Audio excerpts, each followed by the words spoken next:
All right, my good friends, I am in the Unit 4 review PowerPoint. So I'm going to talk for a little bit. I'm going to have Steve Heimler talk about a whole overview of Unit 4, but not a too terribly long video. And then I'm going to give you a DBQ. So, but I'm going to give you a little extra time. So I know you're probably rolling your eyes or ticked off or cursing out my name, but this is how you have to practice for the test. You got to get used to the time allotment, and you have to get used to reading documents and getting and writing and getting some feedback. That's really the practice makes perfect in my eyes, or permanent if you're practicing bad habits. So we want to do a DBQ. I'm going to give you a longer time. It's going to be, instead of being doing at 9 p.m. on Monday, we'll make it at like 9 a.m. on Tuesday. So you have the whole Monday to do it.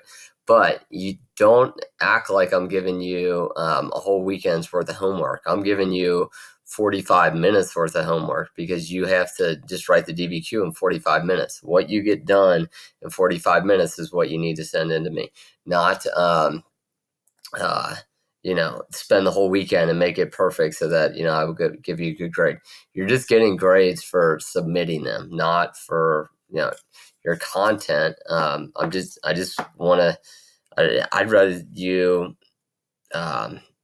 what I should say is this does not have to be perfect, because a perfect DBQ would be hours and hours and hours. This is, can you do a good DBQ, 45 minutes? What is it like to write under pressure, time limit, use a timer, etc. So don't act like I'm giving you a whole weekend's worth of homework. I'm giving you 45 minutes worth of homework. All right. So this is the transoceanic empires. This is a map of what's going on in the world. Sometimes Unit 4 is called maritime empires. So right up here, this red crescent star in green, this is all Islam.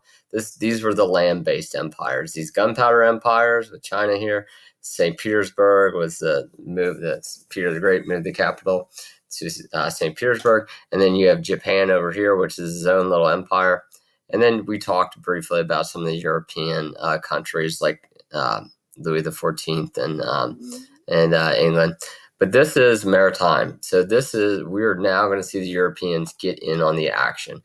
They were cut off from they were in the Dark Ages during the time that the Muslims and the Chinese were cooking with gas. But now they're going to catch up to speed thanks to the Crusades. The Crusades are going to spread knowledge to the Europeans, and the rest is history. So a good Carl Zeiss pun there. So the rest is history. When they start finding out this technology, they start producing things, and they start taking technology and making better ships, making ships that can last longer.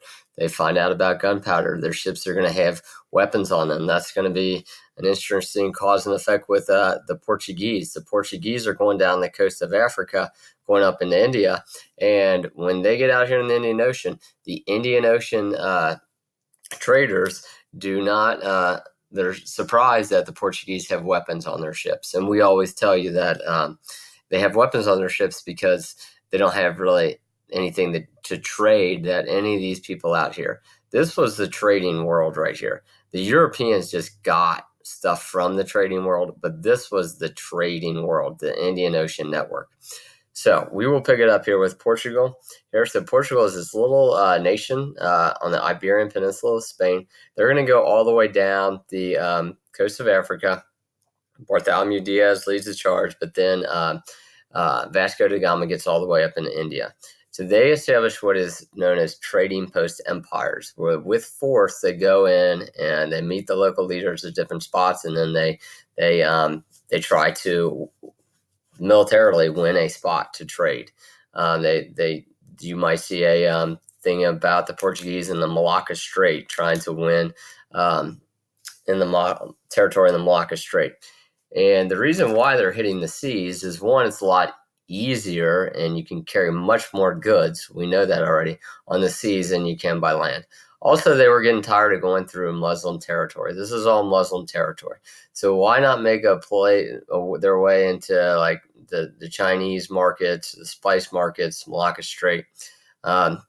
they didn't want to go through land based. There was a roadblock, and the roadblock was the Muslims, and it was just so costly and expensive to trade over land at this point. This is the same time period as the land based empires. We're talking 1450. Okay, so the Portuguese go east with their trying to do their trading post empires.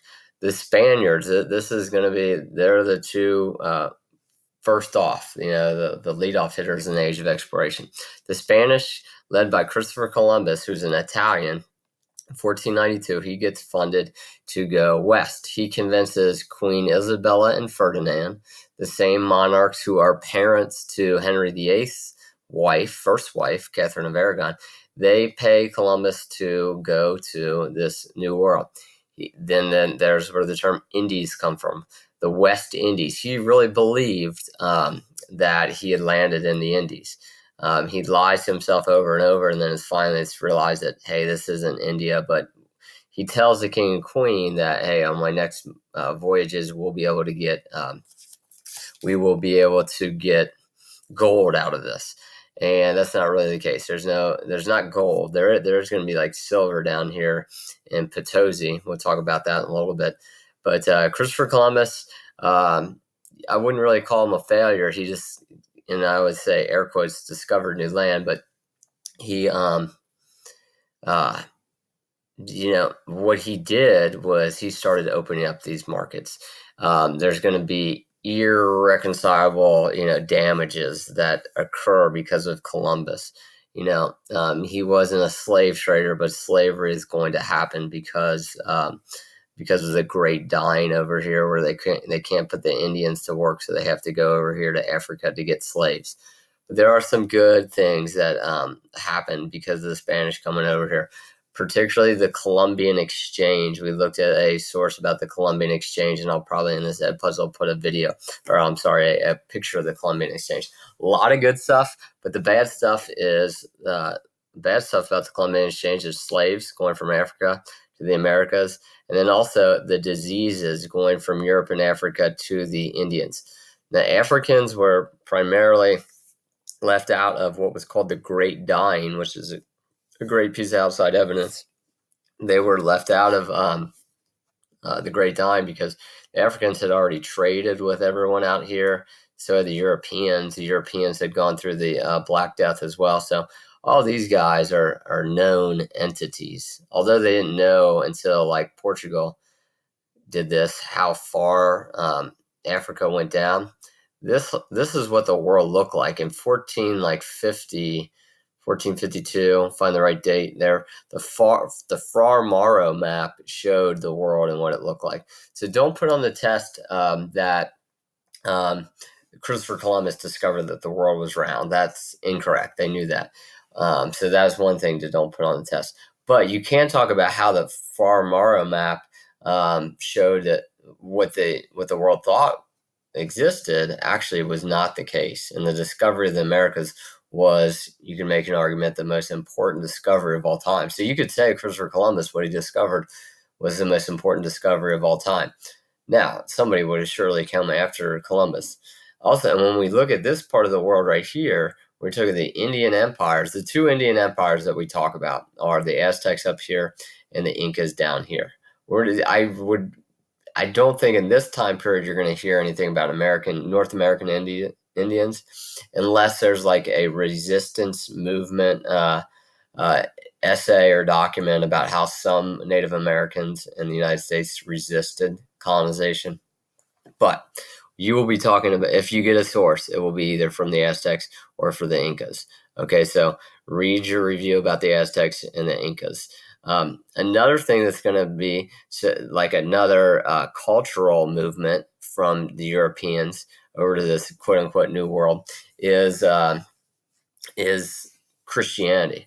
Now, you could get an essay where it says, discuss how Christianity spread in the Americas compared to how it spread over here in Asia.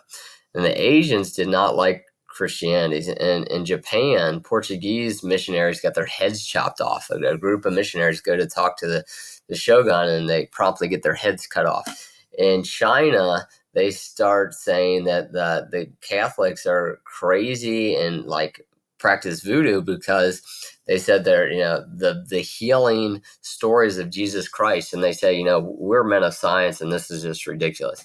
But over in America, the Spaniards bring Christianity.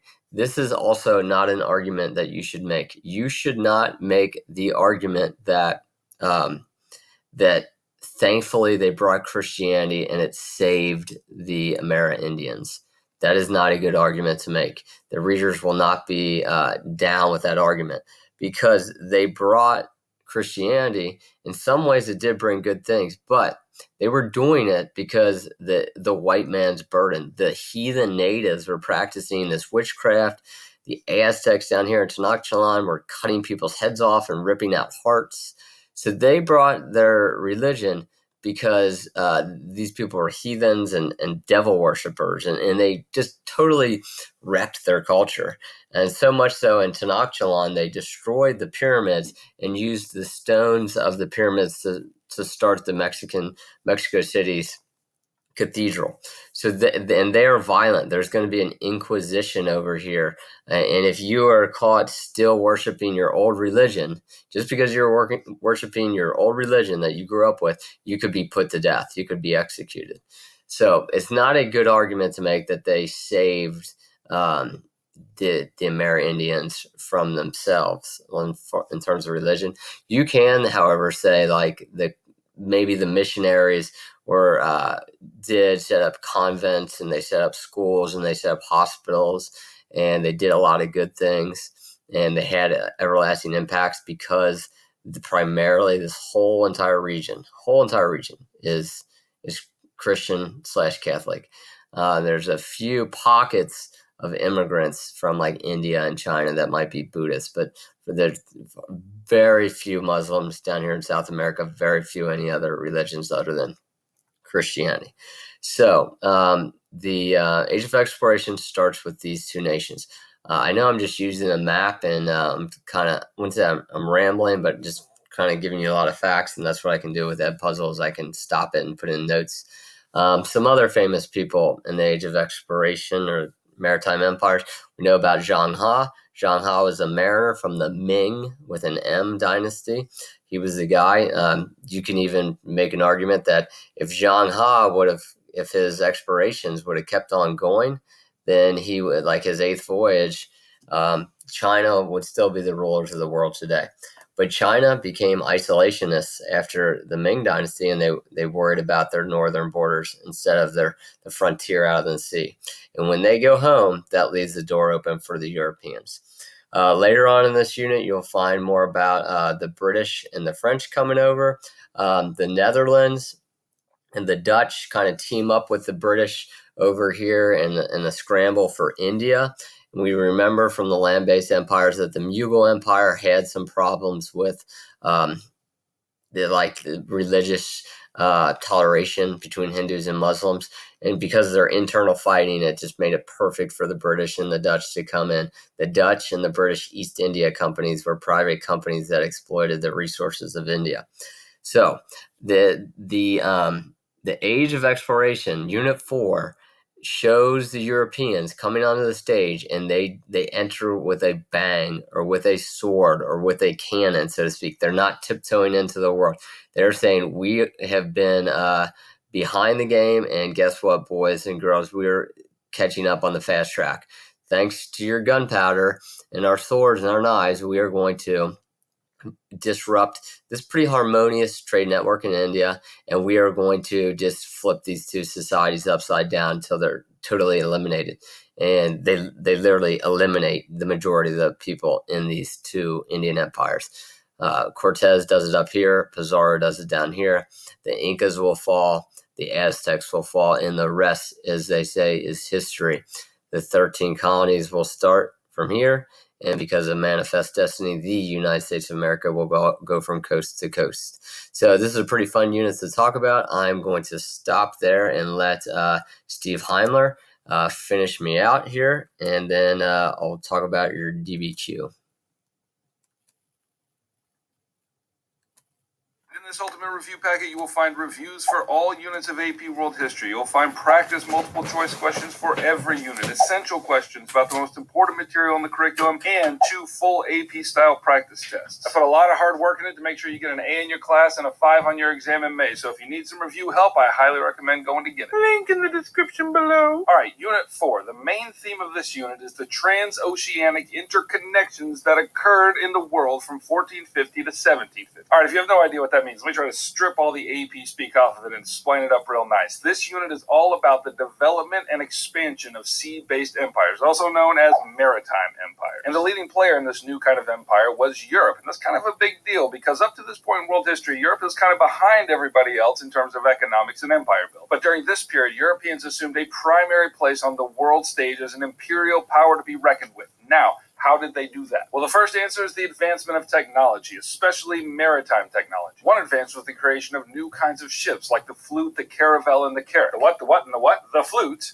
the caravel, and the carrack. Now, what's important to know about these ships is that they were smaller, faster, and much cheaper to build, and much nimbler on the seas. Additionally, these were strictly merchant ships. Now, the general practice up to this time was to build merchant ships that could be converted into warships if needed. But starting with the Portuguese, the great innovation was to make these trading ships only, and that's why they were cheaper. And one of the reasons they were faster and more nimble was the introduction of the Lateen Sail. This was a triangular sail that allowed sailors to harness wind on both sides of the boat instead of just waiting for it to blow from behind. Now, this was not a European invention. The Arabs and the Chinese have been using them for a long time before this. The Europeans are just now catching up. There were also navigational technologies that made it possible to sail greater distances. Improved astronomical charts enabled sailors to reckon their positions on the seas. The astrolabe and the magnetic compass made it possible to pinpoint a ship's exact location as it sailed. Now again, Europeans didn't invent these technologies, they just harnessed their power for their own purposes during this time. And all this made it possible for Europeans to venture out into the Atlantic Ocean to search for a sea route to Asia. And the reason why they wanted to do that is because Muslims controlled most of the land-based trade routes, and that made it impossible for Europeans to establish trade on their own terms. Now, as the Europeans took to the sea and sailed west, it turns out that they ran smack into a continent that they didn't know existed, namely the Americas. And it was Christopher Columbus who was the first to make this discovery of the new land unknown to the European. And I know that's arguable because, the Vikings and some people say the Chinese discovered America, but, for our purposes, it's Christopher Columbus. And he landed in the Caribbean islands and sparked a massive global change, which is known as the Columbian Exchange. Essentially, the Columbian Exchange was a biological exchange of animals, people, food, and diseases between the eastern and western hemispheres. Now, it's going to be important for you to know at least some specific examples of some of those exchanges that took place across the Atlantic, and maybe disease is the most important. The Europeans brought smallpox with them, and when that disease began to spread among the natives of the Americas, the consequences were devastating. Somewhere in the neighborhood of 50 to 90% of the native population was killed by the disease. But in happier news, the natives of America sent syphilis back with the Europeans to spread among themselves. Now, there's some debate scientifically on whether the syphilis actually came from the Native Americans, but that's at least the story that the Europeans told themselves. In terms of food and animals, Europe introduced sugar and horses to the Americas. And the Americas sent potatoes and maize and guinea pigs back to Europe. And that's not even close to everything that exchanged during this period, but those are a few specifics that you can hold on to. Now, let's finish this section by talking about the exchange of people. And one of the most significant exchanges of people during this period was in the Atlantic slave trade. Once the colonizing Europeans realized that the climate in the Americas made for great agriculture, and once they failed miserably to make other systems of labor work, they turned to the importation of enslaved people from Africa. And this was a system known as chattel slavery, and chattel just means property. And so this was a kind of slavery in which people became the property of those that bought them. And this system of labor turned out to be the best solution for the European aims in the Americas. The Europeans had tried to enslave the natives to do their work, but the natives had the unthinkable gall to start dying in massive numbers from the European diseases. How dare you? And since we're talking about coerced labor systems in the Americas, I should tell you about a few that the Europeans tried in order to get the natives to work for them. First, let's talk about the encomienda system. Under this system, Spanish conquistadors were tasked with protecting a group of natives, and in exchange for that protection, they could force them to work on their land. The second system is called hacienda, and under this system, many of the Spanish landowners turned their encomiendas, or their little land grants, into huge plantations, and guess who got to do the work? Neither of these systems worked out for long, and so then they borrowed from the Incans the Midas system. Now, under the Incan rulers, the Midas system was used to coerce labor for public projects. This only occurred for a certain amount of days throughout the year. So So the Spanish looked around and said, that's a pretty good idea. We're going to do that. So they coerced men to labor for them for a certain amount of time. But the big difference was the Incan Midas system was done for the sake of public works, but the Spanish version of it was done for the sake of private gain. Now, upon the North American continent, the British used a system of labor called indentured servitude. But those servants were only bound to work for 7 years, and after that they were free to go, and they had the annoying habit of actually going free after their indenture was up. How dare you? So the importation of people from Africa solved all these problems for the colonists. These Africans were property for life, and because they had mingled with the larger Afro-Eurasian continent system for millennia, they weren't as susceptible to European diseases. And later there will come a reckoning for such violations of human nature, but not yet. All right, let's talk economics for a hot minute. One of the major effects of the linking of the Eastern and the Western hemispheres during this time was a new global economy. So let's talk about the economic system itself first, and then we'll talk about the kind of imperial expansion that grew out of that economic system. So the economic system you need to know for this unit is mercantilism. This was the dominant economic system in Europe during this period, and I've explained more about it in other videos, but really what you need to know for our purposes in this unit review is this: that in a mercantilist mindset, there was only a fixed amount of wealth in the world. Like if you could somehow gather up all the gold and silver in the world and put it in a big pile, well, that's the amount of wealth that's in the world, sitting right in front of you in that pile. And by the way, that's how they measured wealth in mercantilist economies: gold and silver. And I always think about it like a pie. If you really believe that only one pie exists in the world and you want a bigger slice of that pie, that means necessarily that somebody else has to have a smaller slice of that pie. But the problem is this: in pie world, nobody wants a small piece of the pie. Everybody wants all the pie. So as you can imagine, this system led to some intense rivalries among the European powers. What's that you say? Competition between mercantilist states? What a perfect time to talk about European establishment of colonies around the world. Mercantilism and colonial establishments are connected for the following reason. If a country wanted gold and silver coming in, which is to say wanted a bigger slice of the world pie, that means they had to have exports going out. And if they're going to export goods to other places, that means they have to have metric buttloads of raw materials in order to make those things to export. Where are they going to get all those raw materials? Well, colonies. The Portuguese were the first to establish an empire for the sake of trade, but they did it a little differently than those who came after them. Instead of claiming huge portions of land, they merely set up what's called a trading post empire all along the African coast. And as a result of this, the Portuguese soon became a major player in the Indian Ocean trade network.